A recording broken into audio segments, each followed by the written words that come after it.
Hey everyone, Kelly Mahler, occupational therapist, and I wanted to take the time to continue talking about Gestalt language processing because I'm going to just be very vulnerable here. I didn't realize how much I didn't know about Gestalt language processing. And so I am just like having my mind blown with new information every day.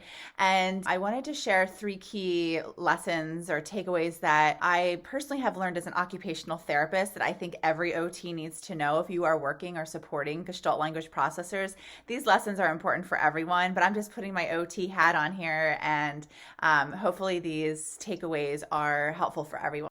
So lesson number one is that Gestalt language processing is more than just Gestalt language processing. What do I mean by that? I just mean that it is a way of thinking, of learning, of experiencing the world that for so many GLPs, they experience the world in big pieces or chunks. Like, so for example, routines. Routines are something that we as occupational therapists work on a lot, our daily routines.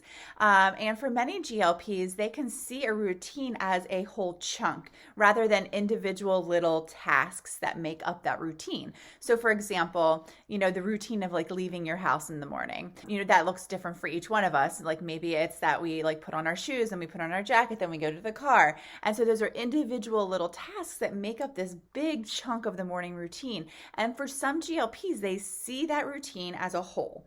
And so when one little thing goes wrong within that whole piece, it can be very distressing. And so we can just be aware of that. And there's so many things we can do to offer some co-regulation, some support there, some validation of their experience in the world. We might be able to maybe, for example, if they're having a hard time putting on their shoe, maybe there's a knot in the shoelace, they can't get the shoe on their foot. Maybe we can help to get the knot out, have the shoe ready, and then offer to restart the routine from the beginning, restart the chunk from the beginning. And so like we could say, oh, you want to let's go try again, right? Like let's go upstairs and we can walk down the stairs and we can put on our jacket and we can put on our shoes and we can get to the car. And so we can repeat that routine in hopefully a way that goes a little bit better and it honors that gestalt or the way they view the routine currently. All right, lesson number two is, well, I'm just going to speak for myself here, but I need more of a vibe, I think, when I am exploring interoception with my GLP clients, when I am offering them experiments to learn more about their bodies, and we're working on expressing what they're noticing in their bodies. I need to like tap more into little video clips to see if they can find a video clip that matches their internal experience, or maybe it's a GIF, or maybe it's a song clip, or maybe it's me singing, or maybe it's some musical instruments, or maybe it's just like body expressions, but I need to bring more of a vibe.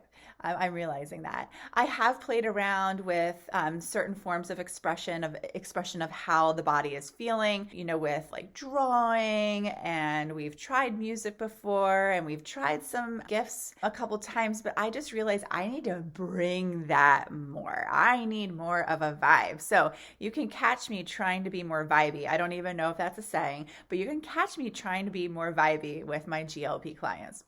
All right, and then lesson number three is that I just need to emphasize even more modeling about my own internal experience without expectation of any response from my GLP clients. I already do a lot of modeling. We have this strategy called IA on the fly, which is where we just talk out loud about the way our bodies are feeling as caregivers.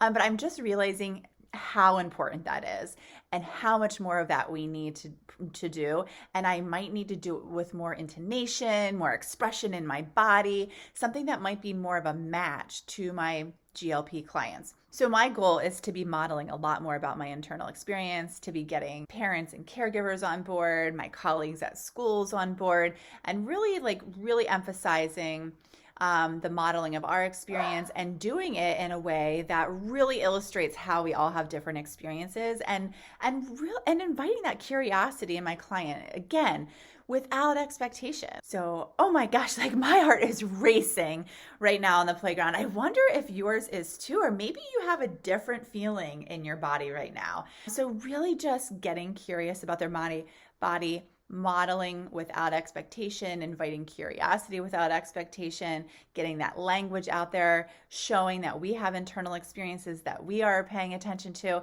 And when I'm modeling, I'm also going to be playing around with that vibe that I mentioned in lesson number 2, and seeing if I can bring more intonation, seeing if I can bring more bodily expression, seeing if I can really capture the interest and experience of my GLP clients. Until next time.